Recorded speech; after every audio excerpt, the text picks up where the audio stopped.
Ini pertama kalinya, pria membawa pacarnya pulang ke rumah untuk nginap. Tapi baru sampai rumah, dia tidak bisa tertawa, karena miskin. Di rumahnya masih ada 4 orang teman kamar.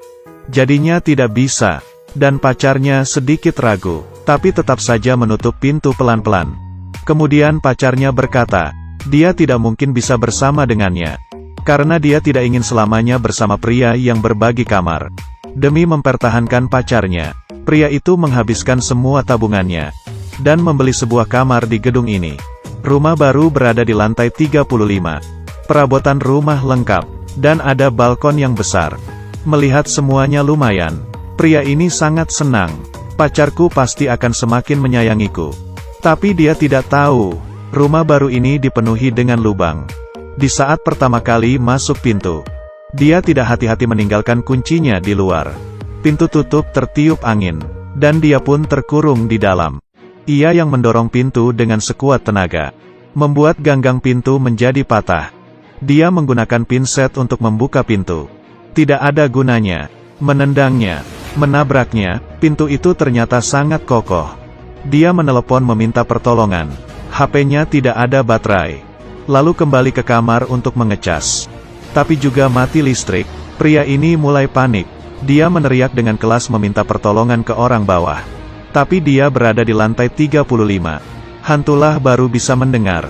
Seperti inilah hari ini ia berlalu di balkon. Akhirnya menerima kenyataan. Dirinya terkurung di lantai 35. Dia memeriksa semua barangnya sendiri. Sebotol air dan biskuit. Bisa bertahan berapa lama? Keesokan harinya, dia menemukan dirinya salah penanganan. Satu-satunya botol air tertiup oleh angin. Air pun tidak ada lagi. Dia berusaha lagi mencari cara untuk keluar. Melempar pintu dengan kipas. Semua yang bisa dilempar dicoba. Pintu tetap saja tidak bergerak.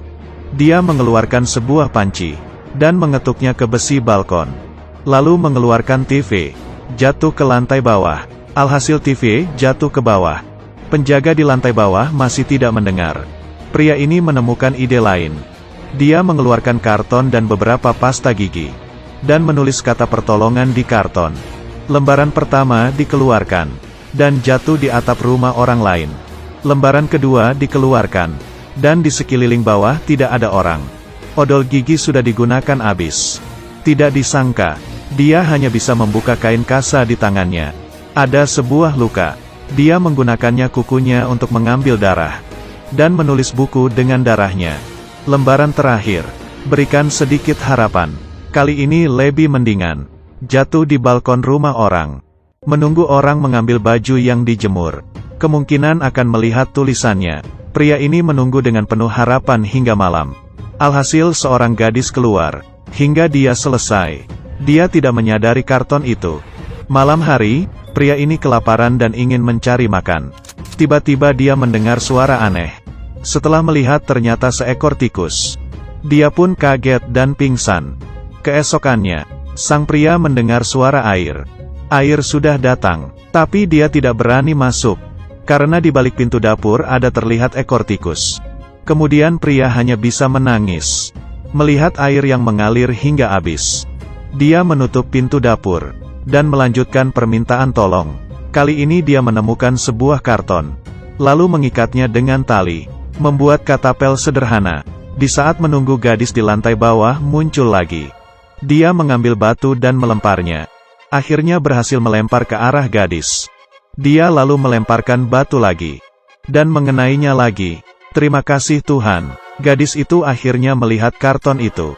Dia melihat tulisan di atas, dan langsung berjalan ke gedung sang pria. Pria sangat senang, langsung berlari ke depan pintu menunggu pertolongan. Tapi dia tidak tahu, di saat gadis bertanya di lantai bawah, dihalang oleh penjaga gedung. Dia memberitahunya, ini adalah bangunan yang belum selesai. Tidak ada yang tinggal. Gadis itu pun pergi. Pria yang melihat dari lantai atas merasa kesal. Dasar si penjaga. Beberapa hari kemudian, dia lapar dan haus. Sudah mulai berhalusinasi. Dia mengeluarkan lidah ke dalam botol, dan menggoyangkannya. Akhirnya meminum beberapa tetes air. Tapi beberapa tetesan air ini tidak bisa menghilangkan rasa hausnya. Sang pria sangat putus asa. Sudah hari ke-6.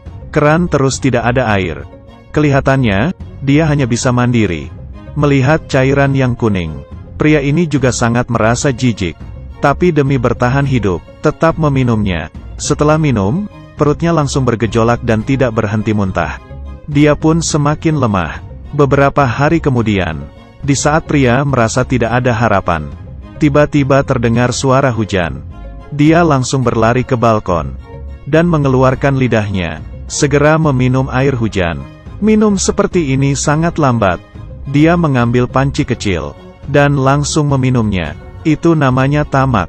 Dia mengambil semua wadah dan mencabut kotak air kloset, menemukan sebuah kantong dan pipa.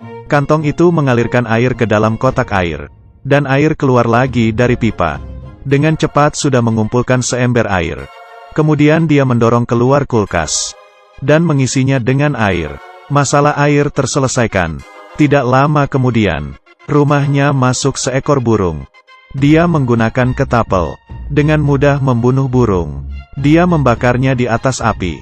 Setelah dibakar, dia menusuknya dengan batang, lalu ke dapur mengambil piring.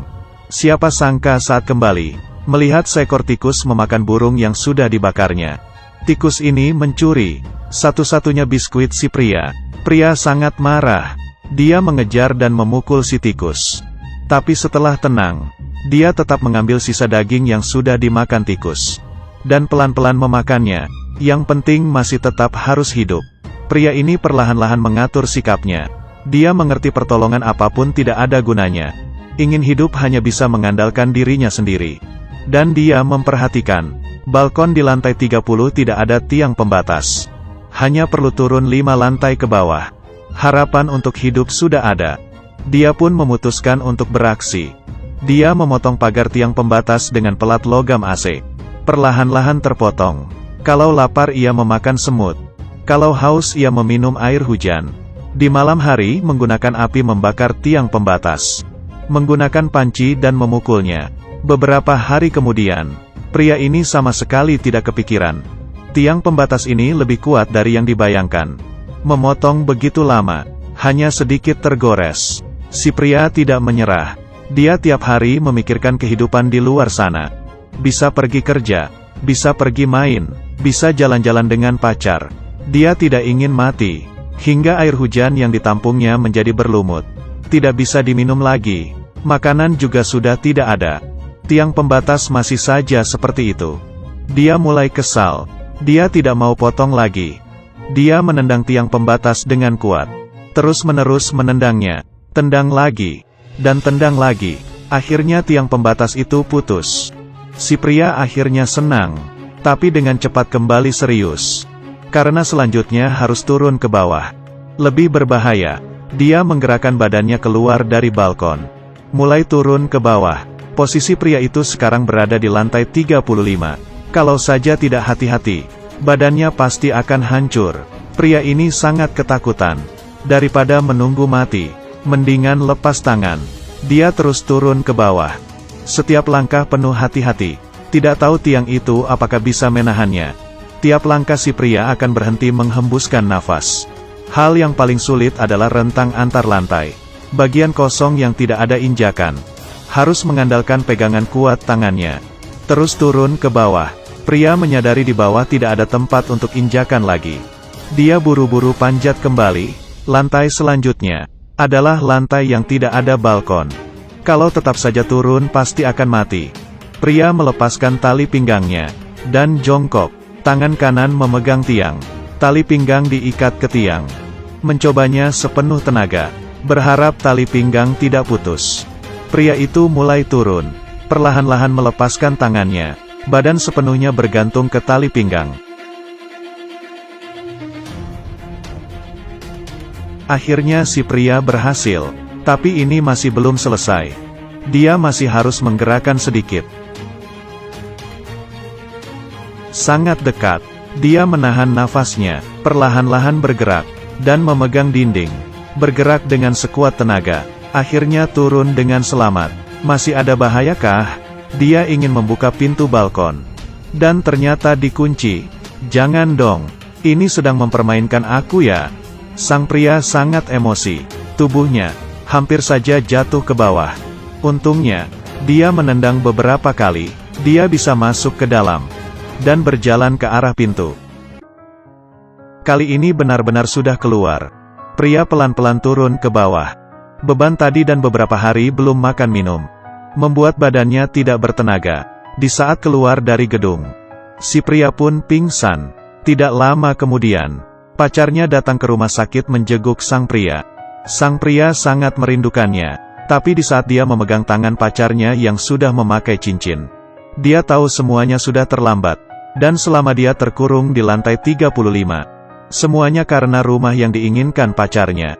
Dia yang membeli rumah, masih belum sempat memberitahu pacarnya, malah sudah terkunci beberapa hari di rumah. Ada saatnya takdir mempermainkan manusia seperti ini. Setelah pacar meninggalkannya, sang pria menukar pekerjaan baru. Ia masih pekerja magang. Dia kembali ke rumah di lantai 35. Di sini ada kenangan dia menyelamatkan diri, juga membuktikan hal yang dia lakukan demi cinta. Tapi, mau berusaha bagaimanapun, hingga akhir tetap melewati hari-hari sendirian. Ya sudah, kamu suka dengan film ini tidak? Yang suka jangan lupa tekan tombol suka ya. Kalau ada pendapat boleh tinggalkan di kolom komentar.